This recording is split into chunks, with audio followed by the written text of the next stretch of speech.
Hello, everyone, and welcome to VGA's 7th birthday party. Our speaker right now is the amazing Katherine Willson, and she is going to be talking about 50 tips and sources for finding ancestral photos worldwide. Katherine, thank you so much. Thank you for having me. I'm so excited to be here and to share this with everybody. I do want to make a quick note for everybody that this comes from a presentation that is actually titled 150 Tips and Sources for Finding Photos. And that one, of course, is a normal 60-minute presentation. So when I was asked to do this in 20 minutes, I thought, okay, we're going to cut, two-thirds of it out. So we're going to go through this fairly quickly. I did post the handout in the chat. If you have joined since then, go ahead and request it in the chat and somebody will post it for you. And then if you have questions about it, I'm happy to stay around probably for about, 5 minutes until Marion's ready to do hers. So one thing that I want to point out to everybody, because we don't always remember this, is that photographers have been taking photos of our ancestors since the 1840s. That is so much more earlier than a lot of us might think about. And the reason that I'm expecting that most of us have ancestral photos out there is because those photos were pretty cheap. So in the 1870s, if you were going to have a tintype photo, you would roughly spend about $5 to $7 in today's dollars. And heck, I spend that sometimes at Starbucks. So not too shabby, right? And if it's not that expensive and they photos are being taken of these various rites of passages, if you haven't inherited those, where might they be? So we're going to go through in order of the way that the handout has listed this. But as I mentioned, there's so many more on the handout than what we have time for. So I'm only going to cover a couple of them from each of those sections. We are going to start with the repositories and the organizations. And I love to remind people that if our ancestors belong to a fraternal organization like the Freemasons or the Associated Auxiliary, like the Daughters of Rebecca, and I do apologize, I misspelled Rebecca in the handout. I corrected it here on the slide. If they belong to those, even though they were considered secret societies, once our ancestors have died, then the archives that exist in these organizations are free for them to share. They don't have policies about not sharing them just because it's a secret organization. If the member is no longer living, they're happy to share those. So I would encourage you to go on Google and look to see where are the archives for whatever chapter that your ancestors may have belonged to. Here's an example of one that I pulled out from when I was doing a search for that. So these are worldwide. You can look at what, again, a Google search, I would probably type in the city or the town that your ancestor was from, and then the name of the organization and the word archives. See what you come up with. Also, we should all be checking with those organizations like the genealogy societies and the history societies. Think about all of the ones that we belong to that are meeting in person, perhaps, and they have publications that will often have information about our ancestors. If we're very lucky, a photo of our ancestor. And then also think about member files that are kept by these societies, because even if they don't have the photos themselves, they may have the contact information for the members who have submitted their surnames that are willing to share that. And we can contact those members and say, hey, I believe we descend from the third great grandparents. I don't have photos. Any chance you might have those? I also want to encourage everybody to think broadly. Don't think just about your local society. Think about ethnic societies that exist. The Palatines to America Society, for example, Jewish genealogical societies. There's religious ones, the Friends, the Quakers. Also, some of you may not be familiar with the Society for One Place Studies that is focused on a locale. And then the Guild of One Name Studies, which is focused on surnames. And then there's a bunch of other surname associations outside of the Guild. Both the Society of One Place Studies and the Guild of One Name Studies are based in the UK, but there are members from around the world that belong to that. So again, our hope is that we're connecting with organizations that have member files that might have photos or possibly contact information for the members. And then, of course, we're reaching out to the libraries and the archives and museums. And just a quick note, a lot of people think that art museums aren't going to be helpful. I do encourage you to check out art museums, because a lot of times people will donate their personal collections, which include correspondence, clippings, and photos, to an art museum. So if you go to the Art Museum's website and just click through special collections, you may see that there are things for your ancestral surname. We want to think broadly also when we're thinking about looking for these ancestral photos. Probably don't do a search with your own ancestor's first name. Look for a surname first. It's going to be a little bit more complicated, of course, if you have a common surname like Smith or Jones or Daniels. But when we're starting the search at these brick and mortar places, we do want to start local. Look at the town or the city. If you don't find what you're looking for, then broaden it out to the county and then keep going broader to the state level.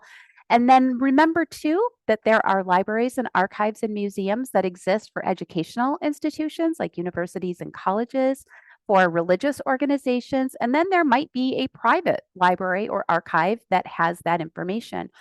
Probably your best bet for finding some of those is going to be at Archive Grid, and we are going to talk about that shortly. Published family histories might have photos, and obviously one of the first places that we might look for that would be Allen County Public Library's Genealogy Center. Well, one of the first two, because we would also look at the Family Search Library. What I'd encourage you to do is to go to the Genealogy Center's website. That's included on your handout. And when you are at the front page, you're going to see that there is a place to put in what it is you're looking for in the research catalog. And I started by playing. That's the thing that all of us should do with any brand new to us website or database. Just play. So I just threw in the word photos.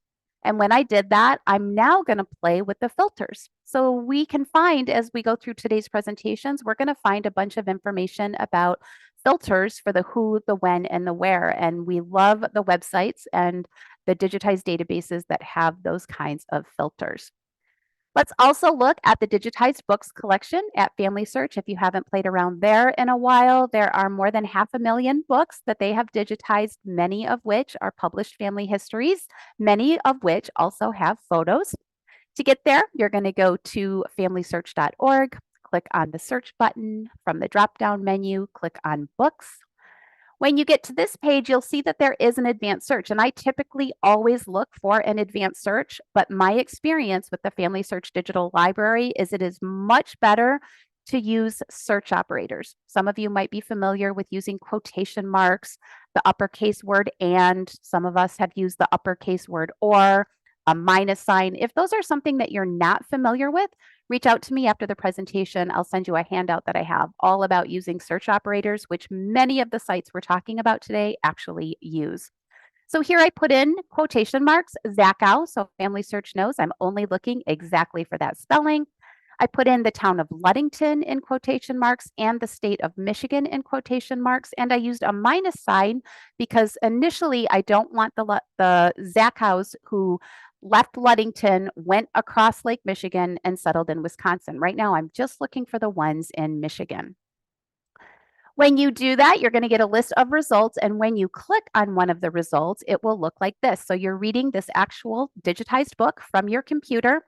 And if you click that magnifying glass that I have circled up there in the upper right-hand corner, you will get this search box that opens. You put in the surname that you're looking for. And when you hit enter, it tells you where exactly that surname falls. And that's where we start scrolling page by page to look for the photos. If you find a book that doesn't have photos, though, this is still incredibly valuable.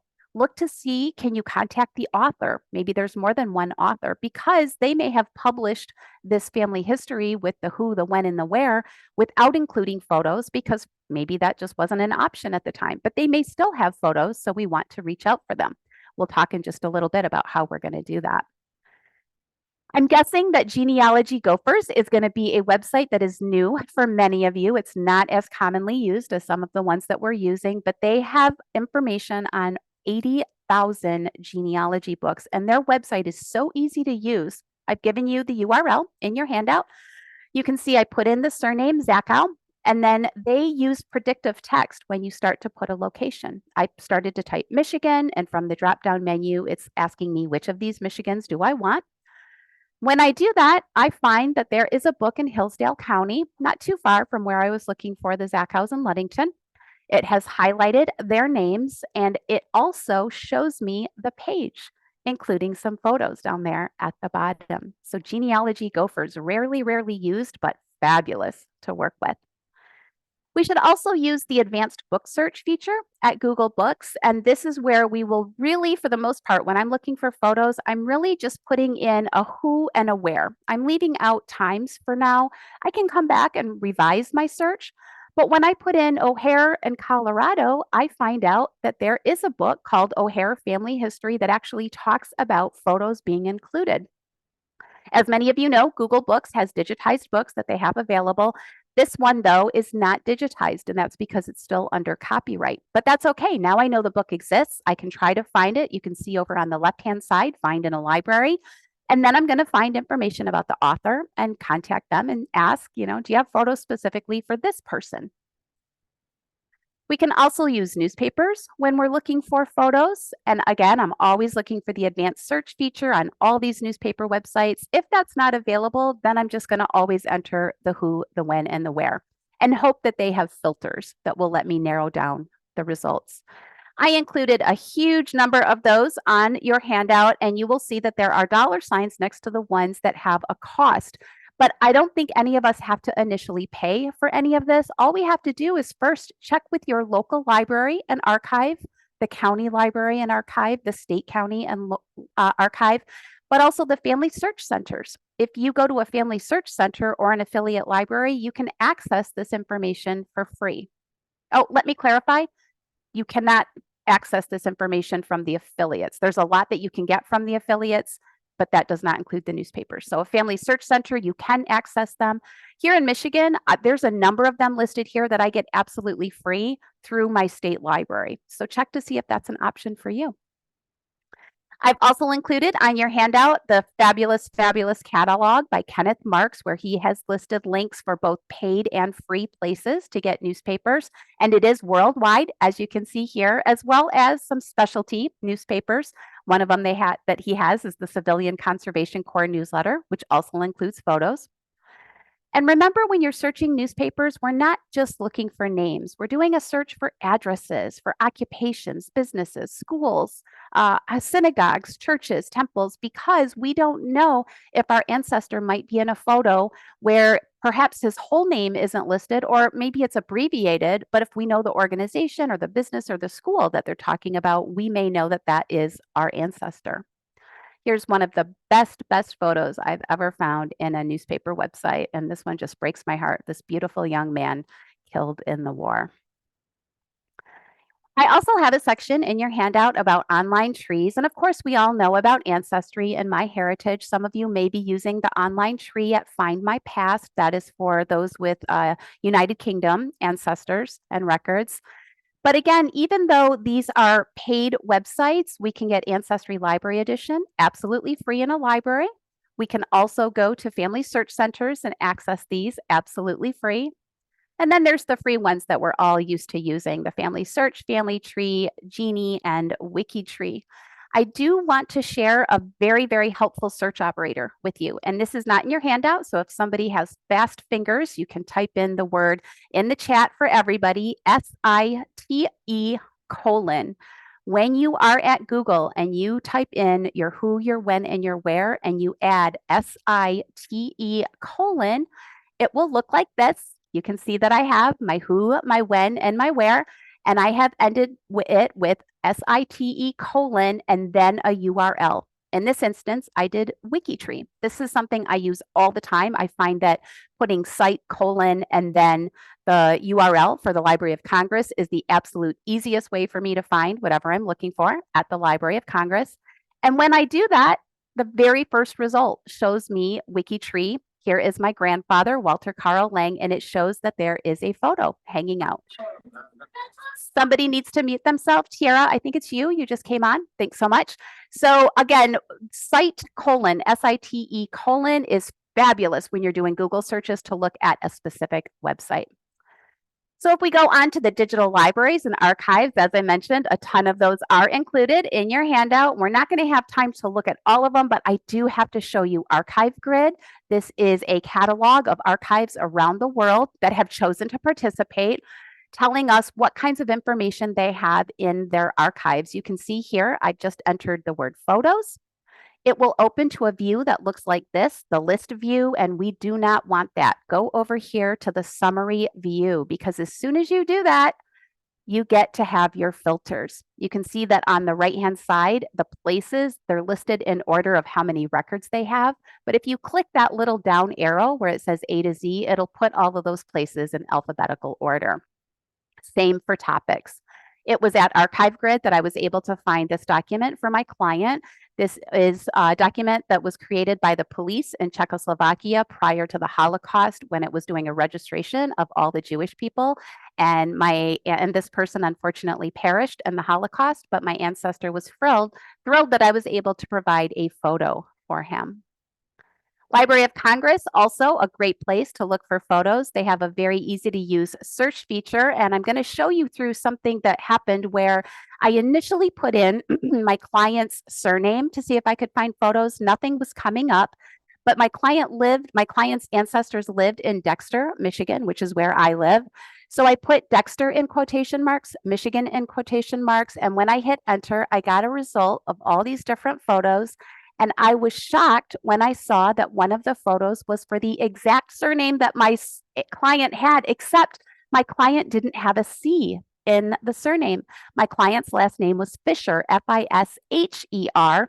And here at the Library of Congress, this was a branch of the family that had the C in it.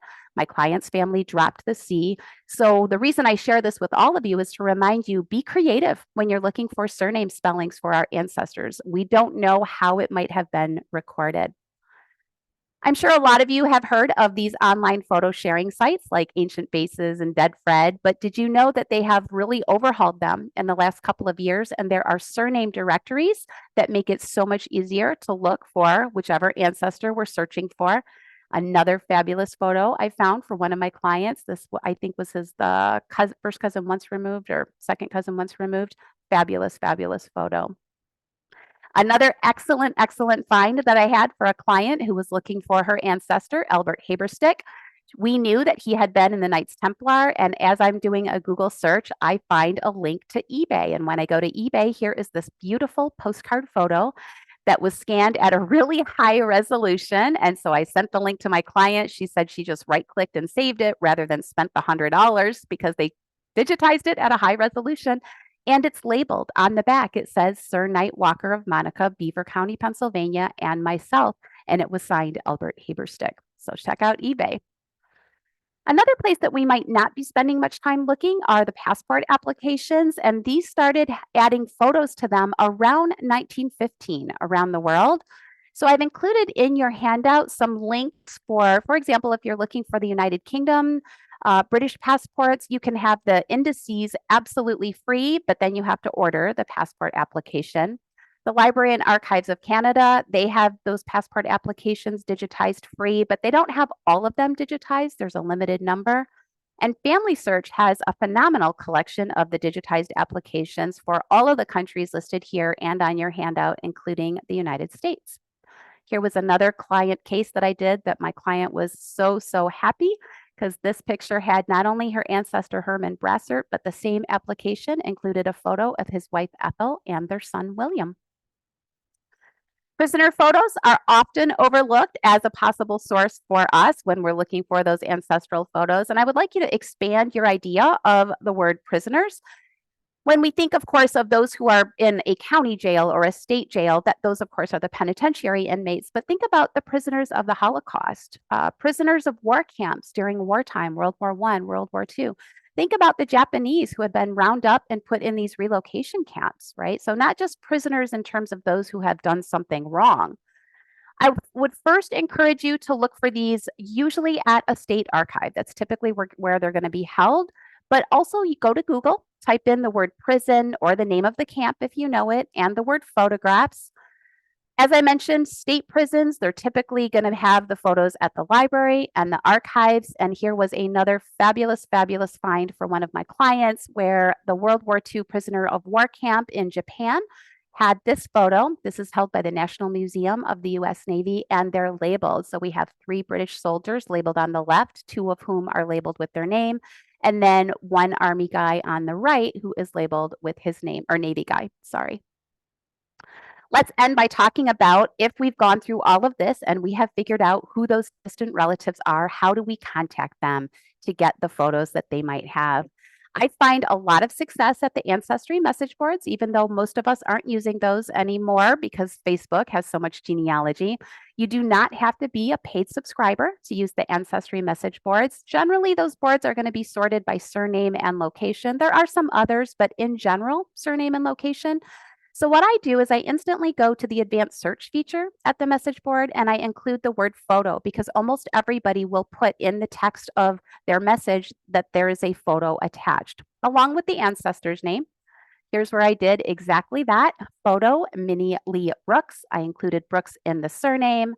And I found out that there was one result that included this absolutely fabulous photo of Minnie Lee Brooks. Facebook, we would be remiss if we didn't talk about Facebook. We have all these groups and pages that are sorted by surnames or locales, military units, different organizations. And many of you know that I have a genealogy on Facebook list that I have not updated since 2021. I do not plan to do any more updates, but it's still there for your taking.